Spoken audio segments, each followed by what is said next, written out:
Ons gaan vanoggend aan met Jesus se 7 kruiswoorde. Ons het al na 3 gekyk. Ons kyk vanoggend na die 4de een en dit is Jesus se kruiswoorde in die tyd van die duisternis. Nou ek gaan met u so oor 3 punte praat vanoggend. Was nogal so 'n moeilike gedeelte hierdie vir my om te verstaan, maar ek glo die Here het wel vir my gewys wat ek moet sien. Jy kan saam met my blaai na Matteus 27 vanaf vers 46 tot 49. Matteus 27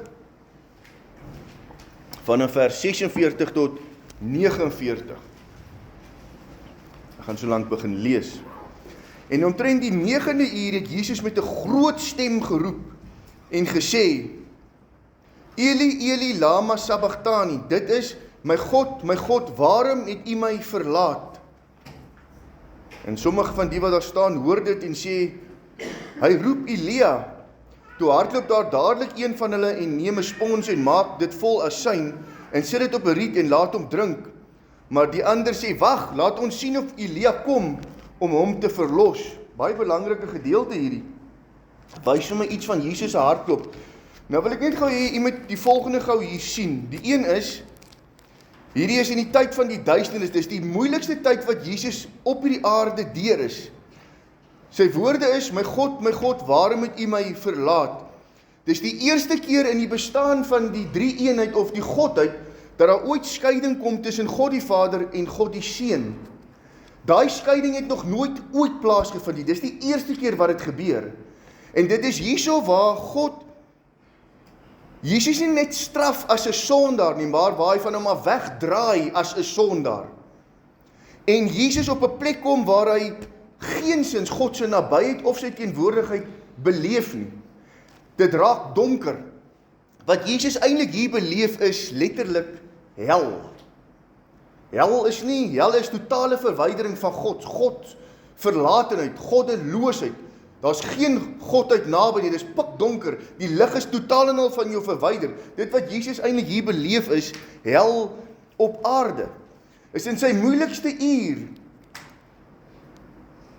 Ek wonder wat het dit in die hart van die Vader gedoen, die Seun in die toestand wat hy is, die hele vloek van die wet kom op hom uit.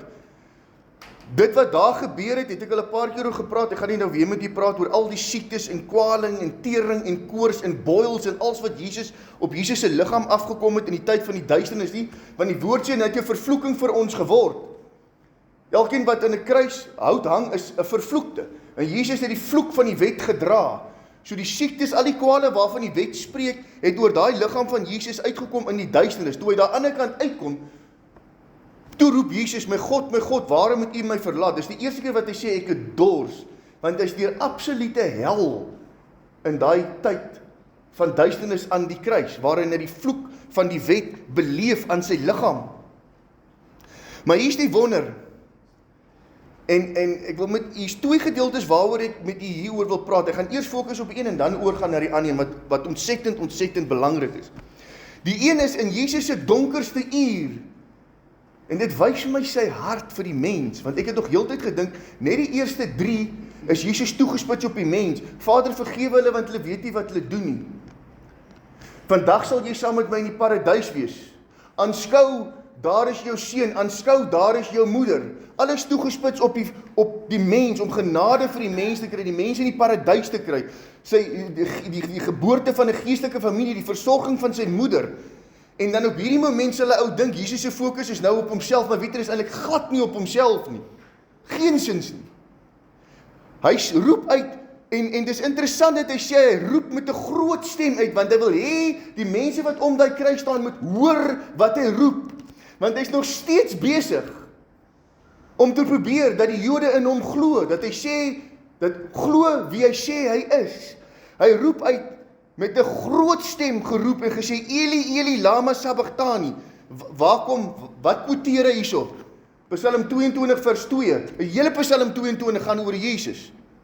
Nou as jy 'n Jood is en jy hoor 1 vers, dan gaan jy terug en jy gaan bestudeer die hele gedeelte.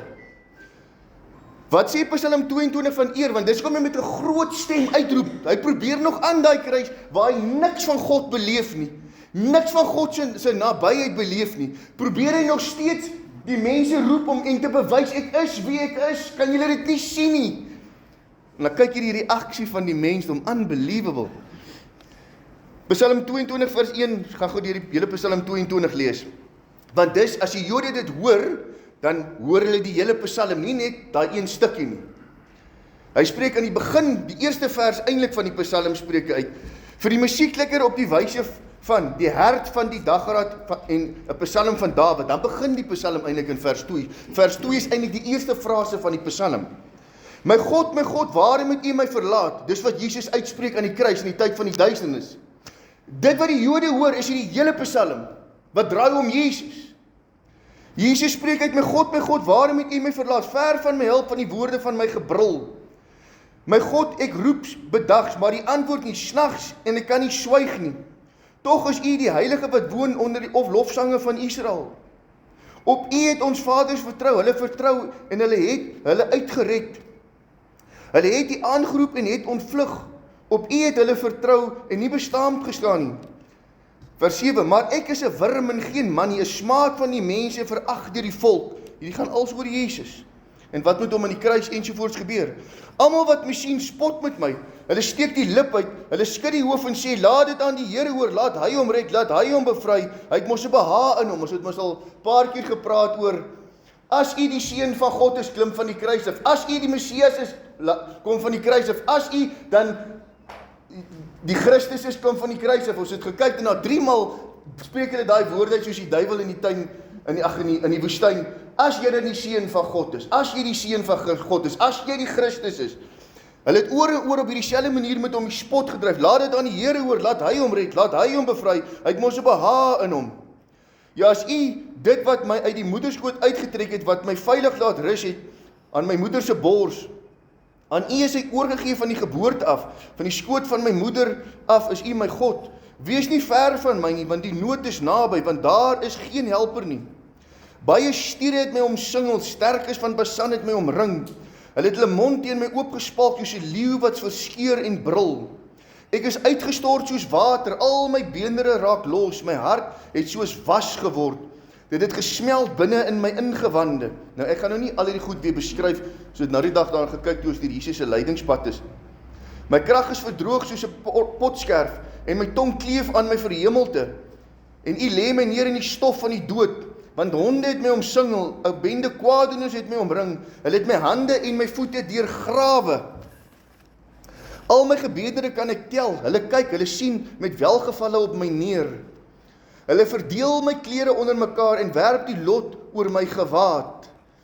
Dis ongelooflik, hier probeer Jesus, hy roep uit, Eli, Eli, lama sabachthani, dat hulle kan verstaan, dat hulle moet, Psalm 22, eintlik die eerste frase van die Psalm, dat hy hele Psalm dink daardeur, dat hulle kon sien, maar, ons het hom nou net, sy gewrigte in sy hande gedeurgrawe, ons het nou net, sy gewaad onder mekaar verdeel, ons het nou net bespot, klim van die kruis af, is asof Jesus wil sê, kan julle nie sien, dit speel daghelder hier voor julle af nie, Psalm 22, kan julle dit nie sien nie, Eli, Eli, lama sabachthani, en die Jode moet hoor, dis die Messias, dat hy kan, Jesus is laaste uitroep aan die kruis met 'n gebrul, my volk, verstaan tog, dis ek is die Christus, wat roep hulle uit, baie interessant, hoekom hulle dit doen, Eli, Eli, lama sabachthani, dit is my God, waarom het U my verlaat? En sommige van die wat daar staan, hoor dit en sê, hoor, hy roep Elia, hulle spot met hom, hoekom spot hulle met hom? Weet julle hoekom spot hulle met hom? Want hulle weet baie duidelik, dit wat hy nou aan daai kruis uitroep, Eli, Eli, lama sabachthani, verwys na die hele Psalm 22, wat 'n direkte, in detail Psalm van Jesus se kruisgebeure is, en dit wat hy emosioneel voel en beleef, hulle weet, dit is 'n Psalm wat gaan oor die Christus wat gaan kom, hulle weet dit, maar nou hier's een dingetjie wat hulle nie verstaan het, en dis hoekom roep hulle uit, hoor wat sê hy roep vir Elia, hoekom sê hulle dit? Ek het dit nog nooit voorheen so verstaan nie. Okay, Tom, moenie worry om nie, ons gaat om. Hulle sê, en dan gaan hulle verder, as hulle na hulle vir hom die asyn wou gee, dan sê hulle, maar die ander een sê, nee, wow, moet hom nog nie asyn gee nie, kyk eers of Elia kom om hom te verlos. Hoekom? Want Die Ou Testament sê, Elia gaan eers kom en dan die Messias. Hoe kan hy vir Elia roep as Elia dan al hier sou wees? Hulle sê eintlik vir hom, jy lieg. Jy sê daai Psalm verwys na jou, het kan nie na jou verwys nie. Want dan sou Elia hier gewees het en hy het nog nie gekom nie. Maar hulle het Elia gemis. Elia het al gekom. Hulle het hom gemis. Johannes die Doper was Elia.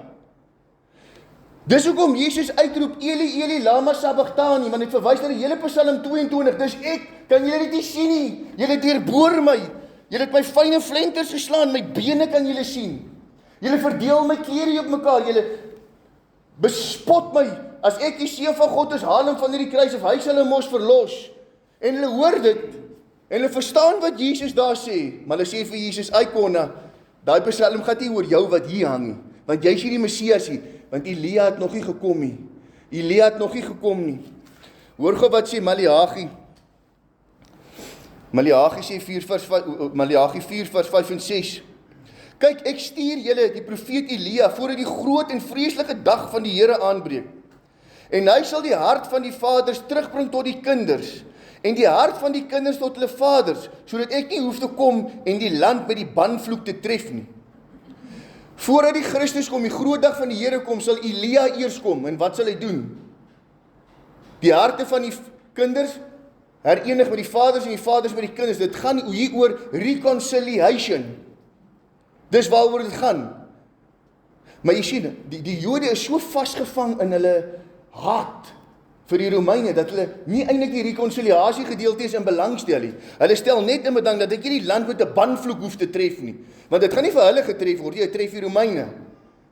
Hulle sien net hierdie Messias wat kom om vir hulle oorwinning te gee, rykdom te gee, hierdie verskriklike koninkryk te gee. Dit gaan net oor hulle eie verryking en dat hulle op die tegeer. Dis al wat in hulle koppe leef. Want hulle mis die Messias totaal en al, as gevolg van pre-understanding. Bitter gevaarlike ding om op daai manier na die skrif te kyk. Want jy kyk met 'n ou gedagte en dan sien jy wat jy wil sien, maar jy sien nie wat eintlik daar staan nie. En Elia volgens hulle het nog nie gekom nie, maar hy het, Jesus het dit herhaaldelik gesê. Kyk gou Matteus 27 vers 48 neervlieg, toe hardloop daar dadelik een van hulle en neem 'n spons. Dit kom Matteus 11 vers 11. Voorwaar ek sê vir julle, onder die wat uit 'n vroue gebore is, het daar nie een opgestaan wat groter is as Johannes die Doper nie. Maar die kleinste in die koninkryk van die hemel is groter as hy. Maar van die dae van Johannes die Doper af tot nou toe word die koninkryk van die hemele bestorm en bestormers gryp dit met geweld. Want al die profete en die wet het tot op Johannes geprofeteer. En as julle dit wil aanneem, hy is Elia wat sou kom. Wie ore het om te hoor, laat hom hoor. Hulle kan nie hoor, dis die Elia waarvan Maleagi praat nie, want hulle is doof. Hulle is so vol van pre-understanding oor hoe hulle dink dinge moet werk. Hulle kan dit geensins anders sien nie. Hulle kan nie meer sien volgens die skrif nie. So verblind, dit maak nie saak wat jy vir hom in die skrif uitwys nie. Hy kan dit nie sien nie, want sy kop sê vir hom so en dis hoe die skrif interpreteer. En dit kom geslagte heen. Die Elia het gekom, dit was Johannes die Doper. Lukas 1 vers 13 sê, maar die engel sê vir hom, moenie vrees nie Sagaria, want jou gebed is verhoor, en jou vrou Elisabeth sal vir jou 'n seun baar, en jy moet hom Johannes noem. En hy sal blydskap en verheuging vir jou wees, en baie sal oor sy geboorte bly wees. Want hy sal groot wees vir die Here, en wyn en sterkdrank sal hy nooit drink nie. En hy sal vervul word met die Heilige Gees reeds van die skoot van sy moeder af. En hy sal baie van die kinders van Israel bekeer tot die Here, hulle God. En hy sal voor hom uitgaan in die gees en die krag van Elia, om die harte van die vaders terug te bring tot die kinders en die ongehoorsaamheid tot die gesindheid van die regverdiges, om vir die Here 'n toegeruste volk te berei. Jesus het baie duidelik verkondig. Kyk maar, Elia is hier. Nou roep hy aan daai kruis, in sy donkerste uur, godsverlate. Sy laaste roepe, my volk, verstaan tog, ek is julle Messias. Nee, hulle spot eerder, nee, dit kan nie jy wees, want Elia het nog nie gekom nie, maar Elia het gekom. Maar Elia het nie gekom op grond van hulle pre-understanding, want hulle sien nie die hele Romeinse ryk oorgegooi en onder beheer van die Messias nie. Hulle verstaan nie, dit spreek net van hulle sien dit net as fisies, maar dis geestelik. Hulle pre-understanding is als op die fisiese toegespits. Maar hulle kan dit nie die geestelike vanuit die fisiese sien nie. Die hele Ou Testament is fisies, met fisiese boodskappe wat lei op die geestelike. En daarom het ek honderde male al vir u voorgesê, jy kan nie met die feeste en die Sabbat en daai goed maak soos jy wil nie. Daar is 'n rede hoekom dit in die Ou Testament presies op daai manier gedoen word. Jy kan nie die Sabbat hou soos jy nou net dit wil hou nie, en soos dit jou vinnig pas en gemaklik is nie, want jy verkragt die geestelike boodskap waarvan dit spreek. Jy weet, die mense sal baie sê, moenie die evangelie verdraai nie. Weet jy hoeveel keer verdraai die Sabbathouers, die feestehouers, die evangelie, deur middel van die verdraaiing van die fisiese van wat hulle daar doen? Krap jy aan, kom ek vraag of u, die Ou Testamentiese offerstelsel, 'n bok of 'n skaap sonder gebrek. Hoekom sonder gebrek? Want dit spreek van Jesus, hy het geen fout nie. Beide kruiselinge se bene word gebreek in die kruis. Toe by Jesus kom reeds dood, hulle breek nie sy been nie, want hy's die lam sonder gebrek. Nou gaan jy as 'n Ou Testament en jy gaan offer 'n lam met gebrek. Ek is maar eintlik niks, jy's maar fyn, man, ek gee maar steeds my offer. My flip, man, dit is nie net eenvoudig nie. Die geestelike bedoeling agter daai offer spreek van die onbevlekte lam. Jy kan nie maak met daai offer wat jy wil nie. Jy kan nie maak met die Sabbat wat jy wil nie. Jy kan nie maak met die feeste wat jy wil nie. Daar's 'n rede hoekom die in die Ou Testament sê doen dit so. Want dit spreek van 'n geestelike boodskap. Verdraai jy daai en jy gaan interpreteer dit dan geestelik, het jy die geestelike hoek verdraai waaroor dit eintlik spreek. Verstaan nie wat ek vir julle bedoel? Ek wil nie nou aangaan daaroor vanoggend nie, maar dit is vrek belangrik. Net soos wat jy die evangelie verdraai, kan jy die Ou Testament nie so goed verdraai nie, want deur om dit te verdraai, as jy dit dan geestelik interpreteer soos wat jy dit verdraai het en daarmee doen soos jy wil, dan het jy die geestelike boodskap ook verdraai. Hy's nie meer dieselfde nie. Hy's nie meer dieselfde nie. Jy het hom getwist en jy het hom verdraai. Daai goed in die Ou Testament wat fisies is, spreek van 'n geestelike boodskap. Om Jesus te verklaar wie hy is. Verdraai jy daaraan, dan verklaar hy hom nie meer nie. Wie hy is nie, jy het gekarring aan hom. Aan die geestelike, jy het gekarring aan die fisiese, jy het karring aan die geestelike. Jy kan dit nie doen nie. Daarom is die Ou Testament baie spesifiek daarop. Dit sorgvuldig onderhou. Nie soos jy wil nie, sorgvuldig. En dis die fantastiese rede daarvan. God is baie spesifiek, sorgvuldig, want hy weet, hierdie fisiese spreek in die geestelike realm in, op grond van dit wat gaan kom. Moenie karring daaraan nie.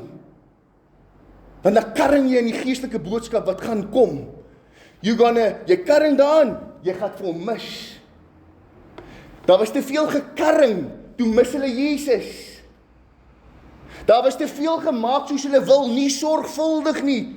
Toe Jesus op die toneel kom, toe kan hulle hom nie sien nie. They changed the manual. Maar die padkaart verander. Daar is te veel goed ingebring. Jy weet, jou Sabbat mense en jou feesgangers sal altyd sê, ja, maar daar, want hulle praat van baie duidelik in Galasiërs, ja, maar die oorlewering van die voorvaders. Hulle doen dan presies dieselfde. As hulle daai goed maak hom nie wat hulle wil, wat doen hulle? Hulle bring maar hulle eie tradisie daarin. En hulle maak hom nie soos hulle wil, want dis wat die voorvaders gedoen het. Die teachings van die voorvaders het die goed aangepas soos hulle wou. Dis wat die wet sê, hulle sit by. As jy daai goed vandag nie sorgvuldig hou nie, doen jy presies dieselfde as daai. Wat leer jy die volgende geslag? Dis hoe ons dit onderhou. Dis hoe jy ons dit hou, dis hoe ons dit onderhou, want dit pas nou by ons culture in ons culture kan ek definitief nie my besigheid Vrydag tot Sondag sluit nie, of ek het nie die regte goed hier, om dit, tot die God, gee nie om nie, hy het gesê, dis hoe dit is, maar dis kom hulle Jesus mis, because they changed the physical, en daar's 'n boodskap in, wat dui na die geestelike, Net gepraat van 'n padkaart. Daar's 'n padkaart in die Ou Testament, wat lei sodat jy Jesus sal sien as hy op die toneel kom.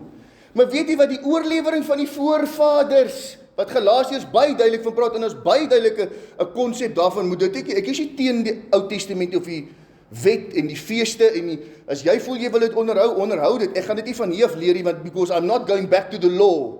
I'm going to Jesus. Hy is die vervulling en hy is my vervulling. Ek het niks anders nodig behalwe hom. Al daai fisiese goed spreek maar net van die waaragtige, die een. Ek het nie 'n probleem as mense dit wil onderhou en hulle voel dis vir hulle geestelike experience goed, fantasties. Doen dit. Maar kan dit nie van hier af leer as 'n Nuwe Testamentiese leer wat onderhou moet word nie, want ek is nie meer onder die wet nie. Ek is onder die genade. Die wet van vryheid is in my. Beteken daai goed niks? Nee, dit beteken ontsettend baie. Dit kan verrykende goed in jou lewe inbring as jy dit verstaan en sien hoe duidelik daai Ou Testament spreek op 'n een wat sou kom.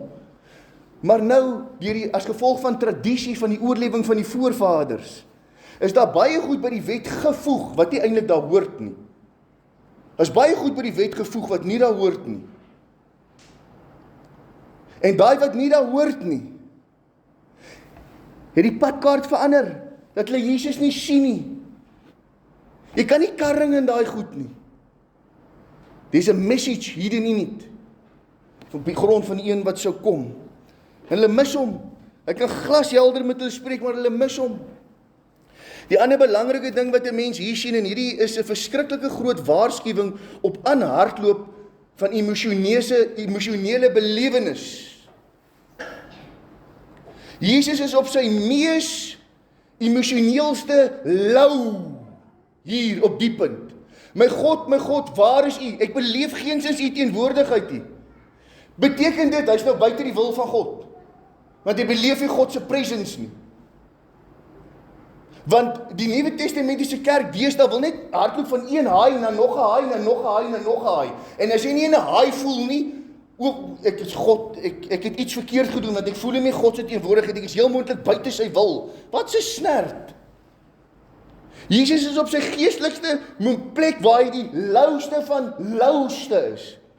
Zero van God se teenwoordigheid beleef. Maar weet jy wat? 100% in lyn met God se wil. Op die brink van die grootste oorwinning in die geskiedenis in die bestaan van die mensdom. Weet jy wat? Op die punt van die grootste oorwinning in die bestaan van die mensdom, maar hy beleef niks van God se teenwoordigheid. Teenwoordigheid is nie 'n bevestiging dat jy in sy wil is nie. Jy kan hom beleef en ver buite sy wil wees. Ek sê nou die dag praat ek met 'n broer en hier, ek het 'n paar keer met hom gepraat, want hy het op 'n plek gekom waar hy het sy kinders, sy vrou, sy besighede, sy hobbies, het hy alles vir die Here geoffer. Jong, en hy wil net full out gaan, want hy het hierdie passie in sy hart vir God se koninkryk. En net daarna sê hy vir my, ek voel nie meer sy teenwoordigheid, ek het geen koneksie met hom nie. Nou bly vir my sê, maar ek moes iets verkeerd gedoen het. Iewers het ek iets verkeerd gedoen want my hart was, en die moment toe ek dit doen, toe sê ek vir my, weet jy, dit klink vir my, jy is eintlik teleurgestelde God, want toe jy daai keuse gemaak het jy eintlik verwag dat jy nou in hierdie fantastiese presence sou wees. En nou het baie maal daai verwagting. Maar weet jy wat, dit beteken net iets verkeerd gedoen nie. Hier staan Jesus aan die kruis. Weet jy, hy is besig op 'n plek, kon deurgaan nie. Hy gaan nou oorwinning behaal oor die dood en oor die ewige hel, en hy gaan vir die mens rekonsiliasie bring tussen God en mens. Hy gaan 'n plek bring dat ons gewederbaar kan word, die groot misterie in vervulling kan kom. Hy beleef niks van God se teenwoordigheid nie. Weet jy, 'n paar uur terug, toe in die tuin van Getsemane, hy sweet bloed, maar hy sê, Here, nie my wil nie U wil, wat hy eintlik daar sê, Here, gee vir jy alles oor, ek gee nie meer om, al moet ek hierdie ding deurgaan, ek gaan dit deur. Maar as ons dit doen, dan het ons hierdie preconceived idee, dat as jy alles oorgee vir God, is dat jy moet in hierdie well-floating state wees. You must just touch someone, en daar gaat hy, daar gaat hy. Want dit is pre-understanding in jou kop, hoor. En die rede hoekom ek daaroor met u praat is, want dit gemaak dat jy teleurgesteld is in God, jy gesukkel. Want jy bly karring en voeter aan emosie en gevoel. Gevoel bepaal nie of jy in God se wil is of nie. Jesus het in die Getsemane 'n paar uur terug al vir God oorgegee. Jy sal dink hy moet nou hierdie magnificent ding voel. My God, waarom moet U my verlaat? Ek beleef U dan glad nie. Hier hang ek aan die kruis, Here, ek het dan nou net deur bloed in hel gegaan in daai tuin. Waar is U nou? Dit gaan nie oor gevoel nie. Hy's 100% in God se wil, op hierdie moment nog besig om profesie te vervul. Maar hy voel niks. Hy voel donkerte. Hy voel godsverlaat, maar hy's 100% in sy wil. Weet jy wat? Ons moet ophou wandel en emotional seekers raak. Want jy gaan op af, en jy gaan in geestelike gate gaan, waar jy nie eintlik hoort nie. Want jy voel, as jy nie voel nie, dan is hy nie daar nie, en jy's nie in sy wil nie, en jy het alweer iets verkeerd gedoen, en God is kwaad vir jou, en God is nie happy met jou nie, en was jou offer dan nou nie goed genoeg nie, en dit wat jy nou wou gee, sit nie, die Here is nie tevrede daarmee nie. Dit kom van die Satan af. God het nie vir jou gesê, it's gonna be all dreams, en lekker, en skibby-dibby gevoel, en butterflies, soos dat jy nou verlief is nie. Jy in 'n huwelik is, en jy het 'n helse tif, met jou man of jou vrou, en dan sê baie keer, maar nee, ek sal maar eerder moet skei. Ons praat dan maar braaf, nee. Dis die tweede daarna, koel alles weer af, op daai moment voel of jy, nee, ek wil nie meer nie. Nou kom jy agter, maar ek is eintlik verskriklik lief vir hierdie man. Nee, Nika? Hoe kan jy sonder hom nie? Dan kom jy agter, ek het net nou 'n reality show gevoel. Maar hier binne my hart is ek eintlik flippend lief. Ek wil nie eintlik uit nie. Ek wil eintlik net hier bly. Hier wil ek bly. Lag jy vir jou agterkant.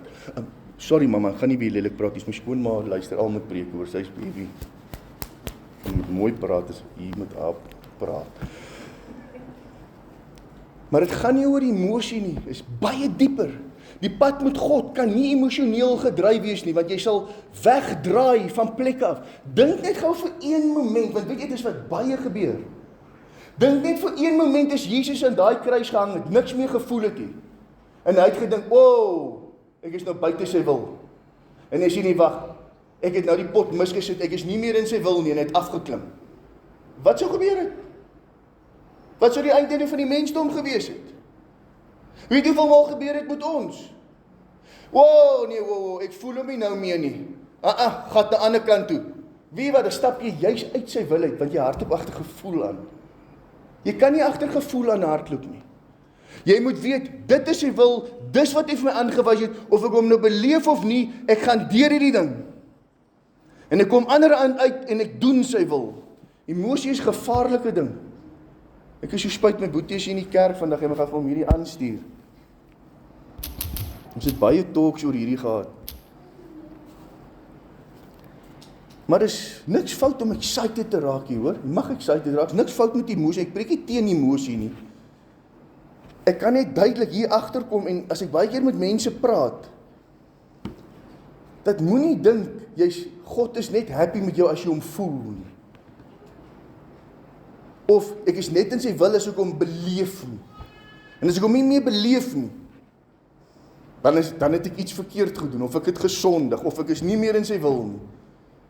Weet jy wat, daar is juist baie maal die toetsing van gehoorsaamheid as jy nie voel nie. Het Jesus gevoel vir die kruis? Nee. 3 maal. Vader, as dit moontlik is, neem die oordeelsbeker van my weg, maar nie my wil nie, maar U wil. Jesus het nie gevoel vir die kruis nie, maar die woord sê, hy is liefde. Liefde is nie 'n gevoel nie. Dis 'n keuse. Al voel jy nie so nie. Mense kom baie mal kom maar op berading, dan is hulle 50 jaar getroud, dan sê die vrou of die man, ek is al vir die laaste 20 jaar voel ek niks vir die persoon nie. Dan dink ek, hoe jy het nou 20 jaar eintlik werklik lief, jy klik dit net nie. Want jy het gebly al, het jy nie so gevoel nie. Want daar is eintlik liefde. So when you stick around and you don't really want to. Daarmee sê ek nie dis fyn, want as jy vir 20 jaar niks voel nie, is daar fout in 'n huwelik, hoor. Ek sê nie dis fyn nie. Ek sê maar net dit is 'n bewys dat jy eintlik nou eers lief gehad het, want toe jy gevoel het, toe het jy gebly. En toe jy nou niks voel nie, toe bly jy eers. Nee, tannie, nou weet jy vir hom, ou suster. Nou weet jy wat is dit om lief te hê. Maar daar moes 20 jaar terug al gekom gepraat gewees het, want die mannetjie moet hom goed doen, dat sy ook voel. Hy moet gevoel ook wees. Jy kan nie net exist in die huwelikie. Maar nou 20 jaar na die tyd, nou wil hulle kom praat. Maar dan kan ek eintlik aan vas sê, hoor die tannie, jy het vir 20 jaar eintlik lief, want liefde is nie gevoel. Jesus het nie gevoel vir die kruis. Hy het gekies vir die kruis. Hy het dit definitief nie gevoel nie. Hy wou nie gaan nie. Maar hy het geweet dis die regte ding om te doen. Jy moet maar jou kruis opneem en hom volg, al voel jy nie so nie. Dink jy as jy jou kruis opneem en hom volg, jy gaan altyd voel? Nee. Wat dit beteken is, jy gaan baie maal dood voel. Jy gaan nie altyd lekker voel nie. Jy gaan nie altyd voel, hy's naby nie. Want jy gaan op 'n kruis hang soos hy, in 'n geestelike sens. You're not always gonna feel.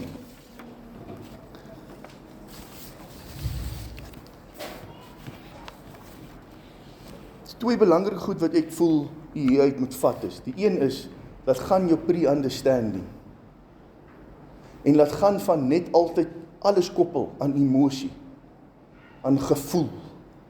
Dit is twee ontsettende gevaarlike goed. Pre-understanding maak dat jy eintlik sien wat jy moet sien. Want jy sien net wat jy wil sien. Gevoel maak dat jy nie altyd in God se wil kan bly nie, want jy voel hom nie. En nou dink jy, dit is die bevestiging, ek is nie in sy wil nie, want ek voel hom nie. Sy presence is nie 'n bepaling, jy is in sy wil, nie in sy wil nie.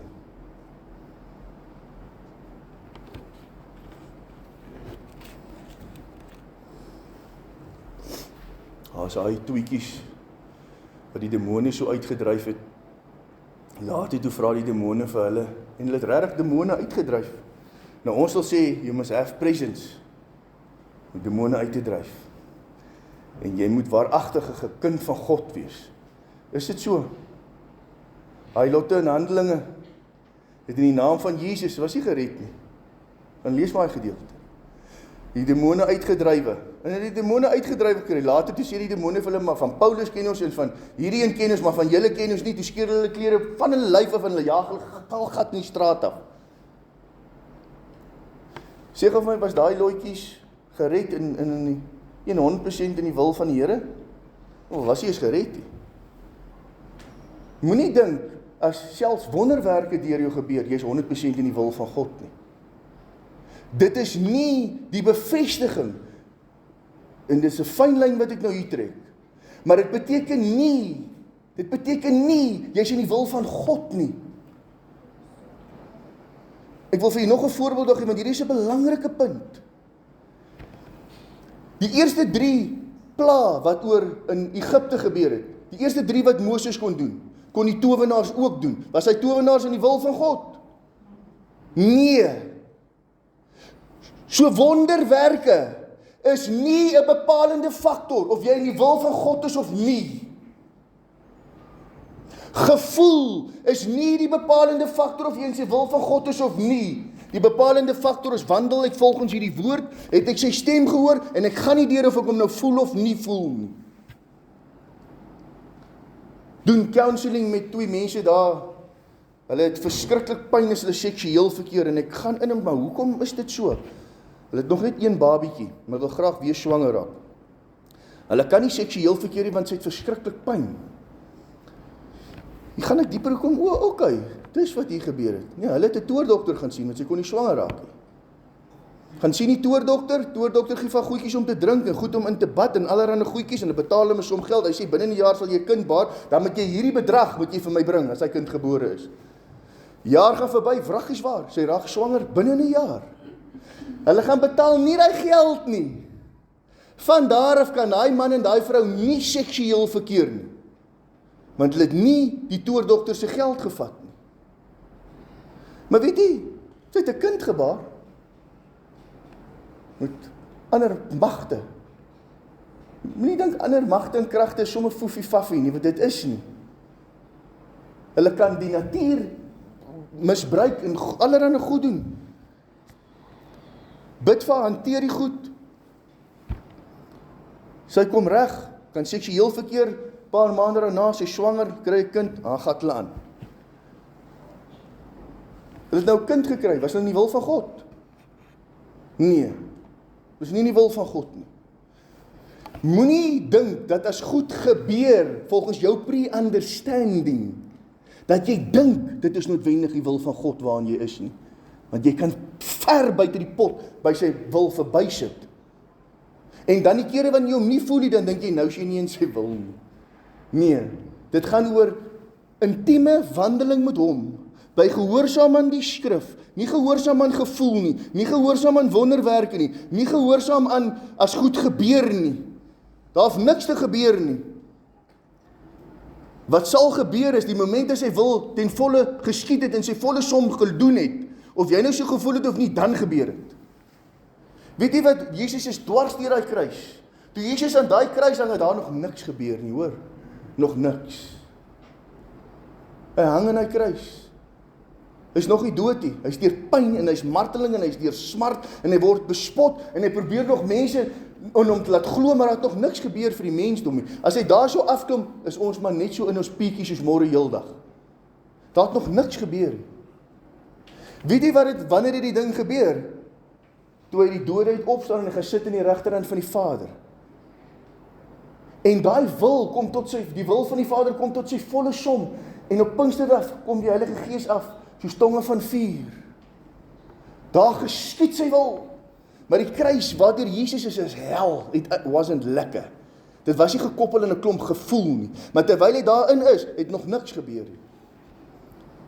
Die eintlike gebeurtenis is toe die wil geskied en dit tot sy volle som kom. Toe gebeur die ding. Toe so 'n skudding. Maar 'n pre-understanding kan maak dat jy baie maal nie sy wil sien nie. En jy nie eintlik weet wat is sy wil nou nie, want jy het 'n sekere koppeling in jou kop op grond van hoe jy dink dinge moet wees. Bitter gevaarlik. Bitter gevaarlik. Is dit lekker om te voel? Of course.